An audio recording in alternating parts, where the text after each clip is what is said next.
let's get the acceleration and position equations for an object experiencing a net force equal to the standard resistive force from AP Physics C. Okay, to do this, well, first we have to know what we're looking for. Let's do acceleration first.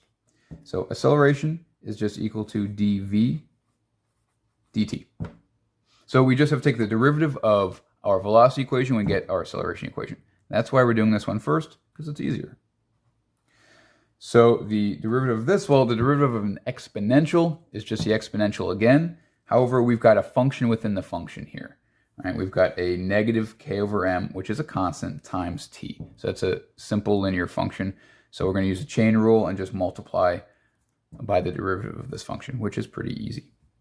So we're going to have v naught e to the negative k over mt, and then we have to multiply by the derivative of that function within our function, our outside function being e to the power of whatever, and our inner function being negative k over m times t.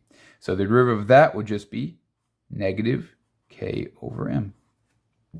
Now, of course, this looks pretty ugly, so I'm going to rewrite this to be acceleration equals negative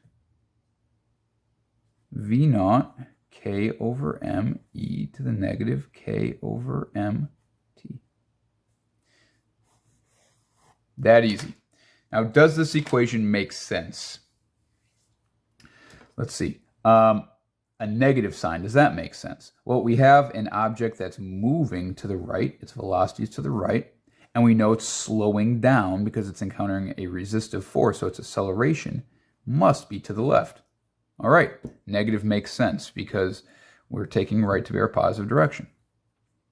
Does an exponential decay make sense? Well, we can think of that in two ways. If we look at our velocity time graph, well, we know from this fact right here that acceleration is a time derivative of velocity, that the slope of this graph is our acceleration. Well, the slope starts off steep and then flattens out. Well, then it does make sense that our acceleration should decay with an exponential decay, because here our slope is decaying. It's getting smaller and smaller and smaller until eventually it is effectively flat. So that makes sense. However, we can also think about this more intuitively. Would it make sense that our acceleration should decrease? Well, our resistive force, which was equal to our net force, was negative kv, if we do that. And we know, of course, net force is equal to ma.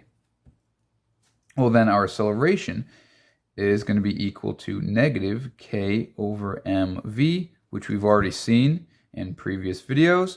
So as our velocity decreases, because we're slowing down, our acceleration is going to get smaller as well. So it does make sense that our magnitude of acceleration would decay over time. Perfect.